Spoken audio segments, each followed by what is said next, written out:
Assalamualaikum warahmatullahi wabarakatuh. Perkenalkan, nama saya Yusri, sarjana ekonomi, magister manajemen. Saya adalah seorang dosen program studi sarjana akuntansi Universitas Sari Mulia. Sebagai seorang dosen, tentunya saya berkewajiban melaksanakan Tridharma perguruan tinggi, salah satunya adalah di bidang pengajaran. Salah satu mata kuliah yang saya ampu pada program studi sarjana akuntansi adalah mata kuliah pengantar bisnis. Beberapa hal yang ingin saya sampaikan terkait mata kuliah pengantar bisnis yaitu, pertama, deskripsi mata kuliah. Mata kuliah pengantar bisnis, mata kuliah wajib dengan bobot 3 SKS ini membahas tentang pengertian dan kedudukan bisnis dalam ilmu ekonomi, proses melihat peluang, dan mendirikan serta manfaat bisnis dalam masyarakat dan berbagai pihak yang terkait dengan bisnis dengan sistem organisasi dan administrasi perusahaan melalui adanya perkembangan baru dalam dunia bisnis sebagai pengaruh kemajuan teknologi baik dalam bidang produksi maupun dalam bidang administrasi. Kedua, capaian mata kuliah. Kemampuan akhir yang diharapkan setelah mempelajari mata kuliah pengantar bisnis yaitu, pertama, mahasiswa mampu memahami dan menjelaskan terkait ruang lingkup bisnis. Kedua, mahasiswa mampu memahami dan menjelaskan dan analisis bentuk pemilikan bisnis. Ketiga, mahasiswa mampu memahami dan menjelaskan organisasi intern. Keempat, mahasiswa mampu memahami dan menjelaskan konsep manajemen dan eksekutif. Kelima, mahasiswa mampu memahami dan menjelaskan tanggung jawab sosial dari bisnis. Keenam, mahasiswa mampu memahami dan menjelaskan dan menganalisis manajemen produksi. Ketujuh, mahasiswa mampu memahami dan menjelaskan konsep budaya perusahaan. Kedelapan, mahasiswa mampu memahami dan menjelaskan konsep licensing dan franchising. Kesembilan, mahasiswa mampu memahami dan menjelaskan konsep kompensasi dan teori upah. Pada mata kuliah ini dilaksanakan 16 kali pertemuan, di antaranya pada pertemuan 8, ujian tengah semester, dan pertemuan 16 adalah ujian akhir semester. Ketiga, materi pembelajaran. Adapun materi pembelajaran pada mata kuliah ini adalah, pertama, membahas ruang lingkup bisnis. Kedua, membahas bentuk pemilikan bisnis. Ketiga, membahas organisasi intern. Keempat, membahas manajemen dan eksekutif. Kelima, membahas tanggung jawab sosial dari bisnis. Keenam, membahas manajemen produksi. Ketujuh, membahas budaya perusahaan. Kedelapan, membahas licensing dan franchising. Kesembilan, membahas kompensasi dan teori upah. Keempat, sistem pembelajaran. Adapun bentuk pembelajaran yang saya gunakan adalah kuliah, dilakukan secara tatap muka yang berlangsung di dalam kelas. Selain pembelajaran tatap muka, saya juga menggunakan Learning Management System atau LMS dengan tujuan untuk mengupload materi perkuliahan maupun penugasan dengan harapan mahasiswa mudah mengakses dimanapun materi kuliah yang diajarkan pada sebelumnya. Kelima, metode pembelajaran. Metode yang saya gunakan dalam materi kuliah ini adalah metode contextual instruction, yang mana konsep ini adalah membantu pengajar mengaitkan dengan materi yang diajarkan dengan situasi pada dunia nyata, sehingga mahasiswa mampu mengembangkan teori-teori yang diajarkan oleh pengajar dalam kehidupan sehari-hari. Dan metode small group discussion, yang mana metode ini menggunakan kelompok kecil yang bertujuan agar mahasiswa mampu memecahkan teori atau permasalahan yang dihadapi dalam kehidupan sehari-hari, sehingga dengan model pembelajaran ini diharapkan bisa memecahkan permasalahan literasi mahasiswa.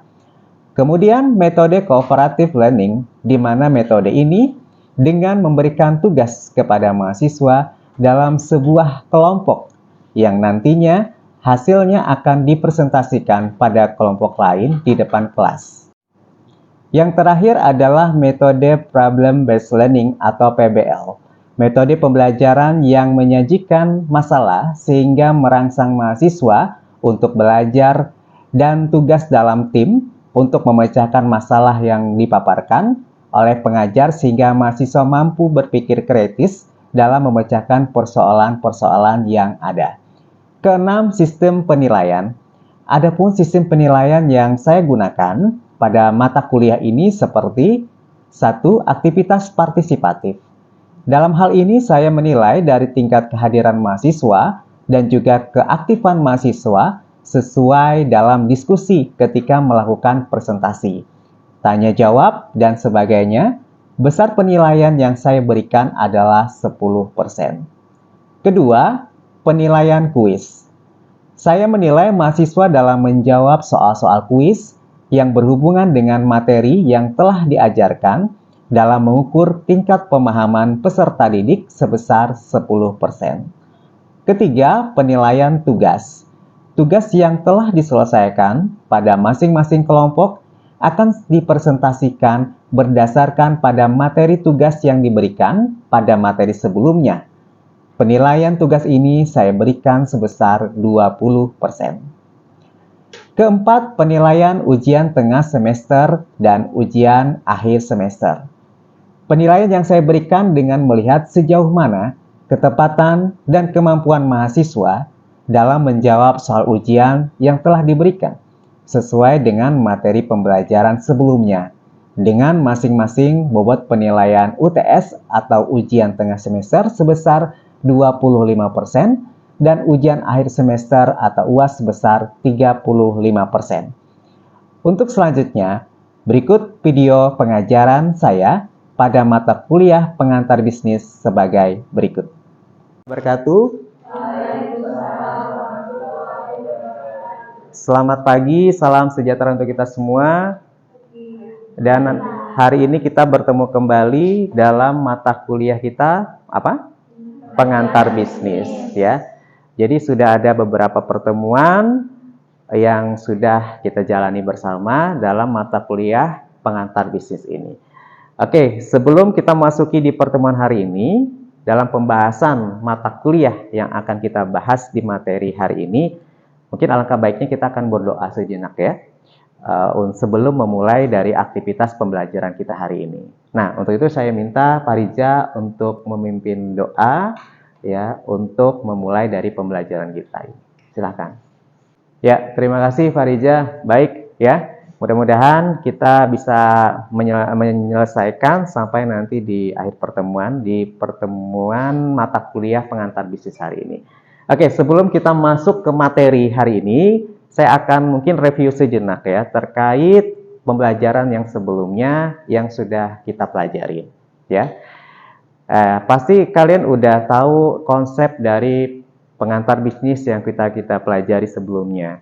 Tapi saya mau mereview kembali terkait apa yang sudah kalian dapat pada pertemuan kita sebelumnya. Nah, saya coba tanya, Hafizatun Nisa, apa yang dimaksud dengan bisnis? Untuk mendapatkan laba. Oke, baik. Untuk mendapatkan laba ya. Kemudian ada lagi mungkin versi lain yang kalian ketahui ya terkait apa itu bisnis gitu. Coba Novi. Silakan Novi. Kan laba. Bisnis itu juga bisa individu, bisa juga dua orang. Oke, ya.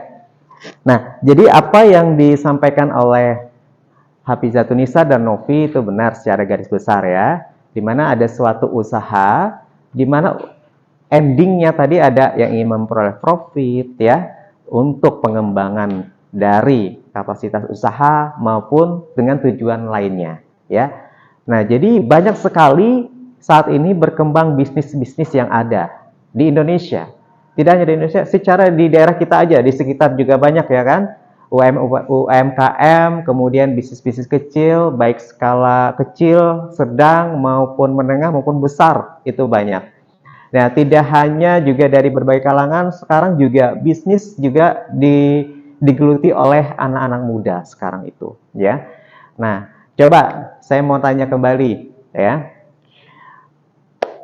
Mungkin di daerah sekitar kalian saat ini banyak juga ya usaha-usaha bisnis atau yang dilakukan oleh pelaku bisnis baik yang dari skala kecil, menengah maupun besar.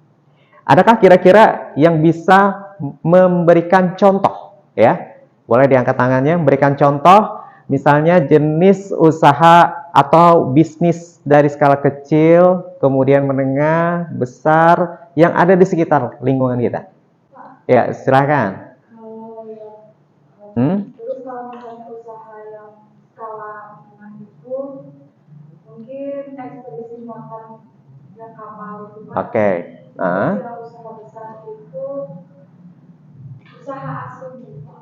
Oke, usaha asing. Baik, good. Kemudian ada lagi yang menambahkan? Silakan. Ya, Pak Rija. Iya. Mungkin kayak perdagangan minimal gitu, Boleh. atau kayak pabrik Ah, sama pertanian. pertanian. Oke. Ya, banyak juga sekarang ya kalau pertanian agrobisnis ya, yang masalah bisnis yang terkait pertanian juga banyak saat ini. Ya, banyak konsep-konsepnya. Ada lagi yang mau nambahkan? Silakan. Mbak Misna. Oke, silakan Misna. Ya. Reseller. Oke. Produksinya ya apa ya? Apa? Sebutkan aja nggak apa, yang ada di sekitar aja, yang ada di sekitar tempat tinggal, ya. Banyak ya. Di daerah mana tempat tinggalnya? Tempat tinggalnya di mana, Misna? Sungai Lulut. Nah, Sungai Lulut itu banyak itu ya. Berjejer pelaku-pelaku usaha bisnis yang ada itu. Mulai dari yang sifatnya tradisional sampai ke modern. Apa aja tuh sebutkan? Banyak pasar kan ya di sana? Banyak yang dilewatin kan jalan-jalan di jalan Sungai Lulut ya. Tuh apam. Bisnis kue apam gitu ya. Terus apa lagi? Apa? Sungai Lulut. Ada nggak yang bisnis yang modern? Ada nggak di sana yang apa? Oke, yang usaha bisnis kekinian gitu ya. Oke, ya. Nah, itulah kalau kita lihat di lingkungan sekitar itu, lingkungan sekitar kita, tempat tinggal kita aja, udah banyak ya. Kalau misalkan kita kelompokkan atau kita data, kita list, itu banyak sekali pelaku bisnis sekarang yang ada. Ya, itu baru di sekitar tempat tinggal kita gitu kan. Belum kita misalnya mendata yang ada di wilayah kota kita. Wilayah kota, wilayah provinsi, maupun di Indonesia juga banyak sekarang itu. Nah, kemudian bisnis ini pun juga tidak hanya yang sifatnya ya yang ada di tempat, tapi juga sifat bisnis secara online juga yang saat ini lagi rame-ramenya ya. Nah, gitu. Jadi pangsa pasar pun juga bermacam-macam ya. Ada yang dari kalangan menengah bawah, kemudian atas ya. Nah, jadi dia mempunyai konsep segmentasinya yang masing-masing ya. Jadi ada pangsa pasar masing-masing. Ya, tergantung dari kitanya ya, bagaimana cara bisnis kita itu bisa berkompetisi dengan baik ya, bersaing dengan kompetitor yang ada. Bisa diciptakan misalnya karya inovatifnya seperti apa ya. Kemudian apa sih kelebihan ya dengan produk yang lain. Kemudian harganya seperti apa ya. Terus konsep yang kita berikan bagaimana. Nah, dan lainnya itu adalah strategi juga, strategi bisnis kita agar bisa bertahan. Karena apa? Banyak juga para pelaku bisnis itu tidak memperhatikan terhadap hal demikian ya, sehingga misalnya usaha bisnisnya baru buka jalan 2 bulan 3 bulan kemudian tidak beroperasional lagi ya, tidak termaintenance dengan baik, kemudian tidak membaca situasi pasar yang ada. Oke, baik ya, berarti tadi dari hasil review yang kita lakukan ya, saya katakan kalian sudah paling tidak mengetahui ya dari bisnis yang ada dan sudah mengenal dari bisnis-bisnis yang ada di sekitar. Nah, sekarang ya kita akan memasuki materi di mana materi ini terkait hakikat dari bisnis itu sendiri seperti apa.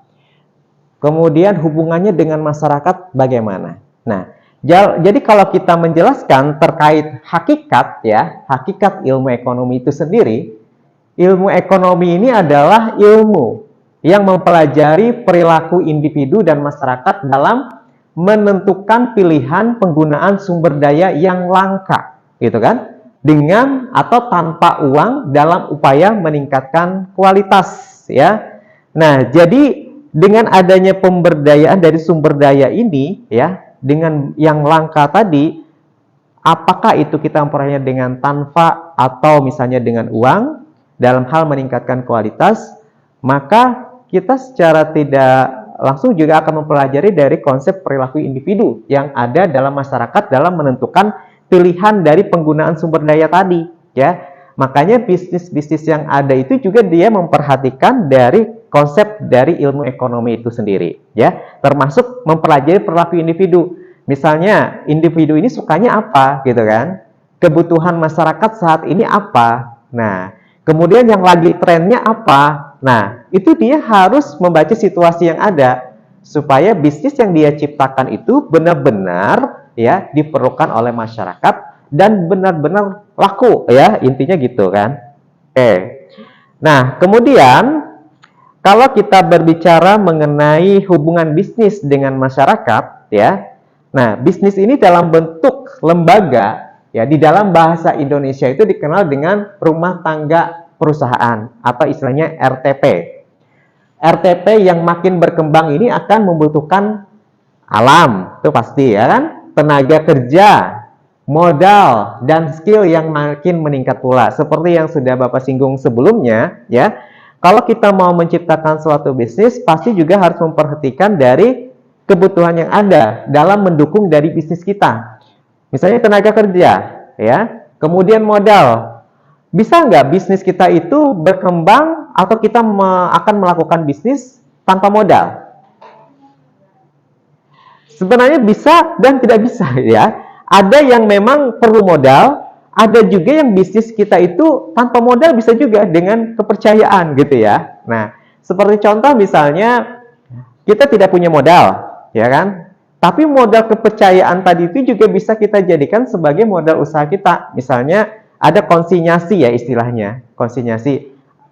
Misalnya si Misnah ya, yang Bapak sebelumnya udah jelaskan kemarin itu, bahwa misalkan punya usaha, ya, dagangan makanan. Kemudian ada temennya, dia pingin sekali usaha tapi nggak ada modal. Tapi Misnah menitipkan atau memberikan kepada temannya itu, yuk jualkan. Ya, saya percaya dengan kamu, jualkan barang saya. Nanti misalnya kalau ada untungnya, ya akan saya bagikan berapa persen buat kamu gitu ya. Atau misalnya Misnah nitipkan ke warung gitu kan. Nah, warung itu kan nggak ada modal ya. Jadi cuma modalnya tempat aja dan kepercayaan Misnah aja untuk menitipkan. Nah, itu salah satu juga, bisa jadi modal itu bisa dalam bentuk uang, bisa juga dalam bentuk suatu kepercayaan gitu kan. Kita menitipkan suatu barang itu juga. Tapi kalau dikelola dengan baik ya, itu juga akan menghasilkan suatu bisnis yang luar biasa juga. Oke. Kemudian alam ya. Kalau bisnis kita itu membutuhkan sumber daya ya, misalkan sumber daya alam, bahan baku. Nah, itu harus diperhatikan juga bahan baku yang berkualitas ya. Jadi untuk menciptakan suatu barang yang bagus, maka harus memperhatikan dari kualitas bahan baku yang ada. Karena apa? Endingnya nanti untuk menciptakan suatu kepercayaan kepada masyarakat. Orang misalkan mendirikan suatu bisnis ya, bisnis makanan dengan harga yang mahal, tapi memang kualitasnya bagus gitu kan. Tapi dia pangsa pasarnya juga ada gitu kan. Nah, ada misalnya yang lagi tren sekarang itu ya. Mungkin kalian udah memperhatikan ya di sosmed yang lagi tren, istilahnya mehong-mehong dan sebagainya gitu kan. Nah, tapi dia punya pangsa sendiri, pangsa pasar sendiri gitu ya. Jadi makanya, jadi artinya dia punya konsumen sendiri gitu loh ya.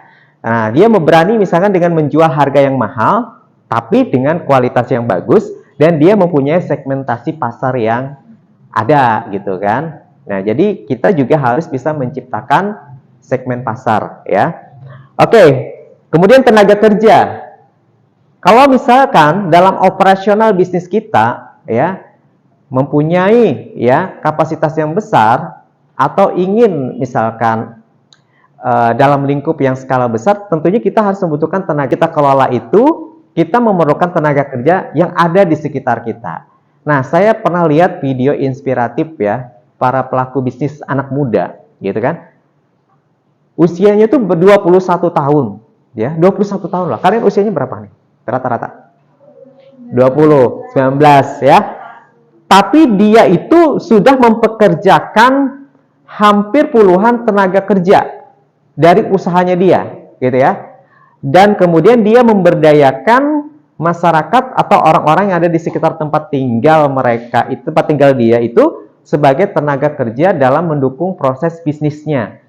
Kalau tidak salah bisnisnya itu adalah bukan cireng sih, apa sih namanya? Yang bakso yang digoreng itu.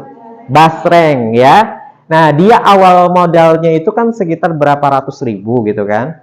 Ya, kemudian dia coba-coba mungkin ya dengan kreativitas dia sendiri, kemudian dia tawarkan secara online, responnya bagus. Akhirnya permintaan order itu banyak. Sehingga dia kewalahan juga ya dalam memenuhi permintaan dari orderan yang ada, sehingga dia berinisiatif untuk ya mengelola bisnisnya menjadi lebih besar ya, kemudian dia memberdayakan masyarakat yang ada di sekitar kayak ibu-ibu maupun yang ingin bekerja sama dengan dia dalam proses pengolahan tersebut ya.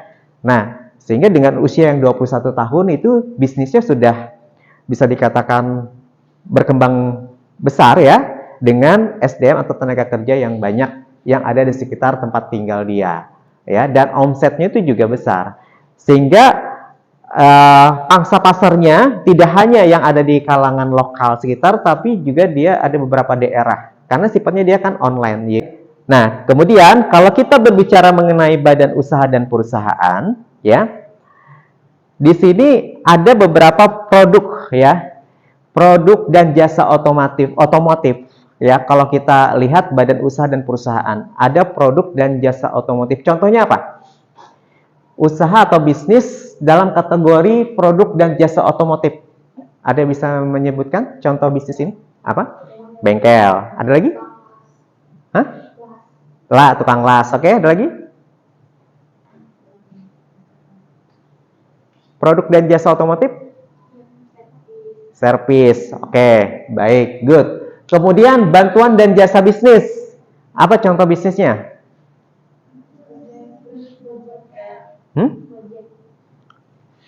Bantuan dan jasa bisnis, misalnya apa? Konsultan. Kemudian rekreasi dan hiburan. Apa contoh bisnisnya? Waterboom, oke. Kemudian rekreasi dan tempat hiburan. Hotel masuk nggak? Masuk. Kemudian apa lagi? Travel masuk nggak? Masuk. Apa lagi yang rekreasi dan hiburan? Arena bermain. Kemudian apa? Amazon. Ya, banyak ya. Terus perawatan kesehatan medis dan kecantikan. Nah, ini apa usahanya contohnya? Ah, ini para wanita nih yang suka klinik, salon, apa lagi? Salon, spa, ya, refleksi. Kemudian apa lagi? Krim bat. Itu masuk salon ya, usaha salon, usaha jasa salon. Nah, banyak. Oke, kemudian bentuk-bentuk perusahaan. Ada yang namanya bentuk badan usaha milik negara dan ada juga yang namanya badan usaha milik swasta. Ya. Oke, bisa menyebutkan dari contoh bentuk perusahaan ini yang badan usaha milik negara itu contohnya apa? Pertamina. Kemudian PLN, PDAM. PDAM masuk negara atau swasta? Ada yang negara, ada yang swasta gitu ya. Berarti kalau yang negara dikelola oleh negara atau pemerintah, yang swasta dikelola oleh swasta. Kemudian yang swasta apa? Banyak ya, pemilik badan usaha milik swasta. Contohnya apa? Bank Pembangunan Daerah itu dikelola oleh swasta atau pemerintah? Swasta. Kemudian batu bara, pertambangan, kelapa sawit. Oke, banyak ya. Pokoknya ada beberapa bentuk perusahaan yang badan usaha milik negara dan juga badan usaha milik swasta ya. Nah, selanjutnya betul-betul memperhatikan hal tersebut baik dari segi kualitas, kepercayaan supaya konsumen kita loyal terhadap usaha atau bisnis yang kita jalankan dan produk yang kita ciptakan supaya nanti makin berkesinambungan. Oke, kemudian penggabungan atau kerjasama antara perusahaan. Jadi bentuk kerjasama antar perusahaan itu ya ada yang bisa dilakukan yang namanya kartel, ya, trust, joint venture, dan juga ada merger. Ya, ini suatu hal penggabungan atau kerjasama antar perusahaan. Bisakah kalian bisa sebutkan aja contoh perusahaan yang merger? Tadi kan ada penggabungan ya. Bank aja deh contohnya misalnya. Yang sebelumnya bank apa menjadi apa? Oke, BSI. BSI sebelumnya dari bank apa? BSI sebelumnya gabungan dari bank apa aja? BRI Syariah, BNI Syariah, dan satunya? Apa? BSM, ya, Bank Syariah Mandiri. Nah, jadi itu salah satu merger ya. Nah, jadi penggabungan usaha tadi. Nah, itu salah satu yang ada ya, yang di Indonesia, di mana misalnya contohnya BSI tadi, itu kan gabungan dari beberapa bank, misalnya BRI Syariah, kemudian Bank Syariah Mandiri, BSM yang kita kenal, kemudian ada BNI Syariah. Oke, ada yang ditanyakan sampai di sini? Terkait bagaimana konsep dari bisnis yang ada, bagaimana hubungannya dengan masyarakat, kemudian bagaimana bentuk dari usaha itu sendiri, sampai sudah kita pelajari terkait penggabungan atau kerjasama antar perusahaan atau usaha, ya. Nah, dan yang pastinya juga nanti di pertemuan selanjutnya kita akan membahas terkait bagaimana cara kita menganalisis usaha, kemudian bagaimana secara manajemen konsepnya dari bisnis itu, karena kita harus juga memperhatikan dari manajemen dan tata kelolanya. Ini nanti di next di pertemuan yang selanjutnya. Kira-kira ada yang mau ditanyakan dulu? Sudah paham semua? Paham. Oke, baik ya. Nah, ini materi ini juga bisa kalian download ya di LMS masing-masing ya. LMS ada kan? Dengan akun kalian masing-masing nanti bisa dibuka. Kemudian juga nanti dicek aja di situ ada kuis yang mungkin kalian bisa kerjakan di LMS-nya ya. Buka nggak LMS-nya? Ada kan? Ya, nanti bisa dibuka di akun masing-masing di LMS-nya dan juga nanti kerjakan ada kuis terkait seputar materi ini yang akan saya tuangkan dalam bentuk kuis yang kalian harus kerjakan dengan deadline sistem waktu yang ada di LMS tersebut. Oke, baik. Nah, segitu aja mungkin pertemuan kita hari ini. Terima kasih, nanti kita akan ketemu lagi di pertemuan berikutnya dengan pembahasan materi yang lain lagi. Saya akhiri, wassalamualaikum warahmatullahi wabarakatuh, selamat pagi.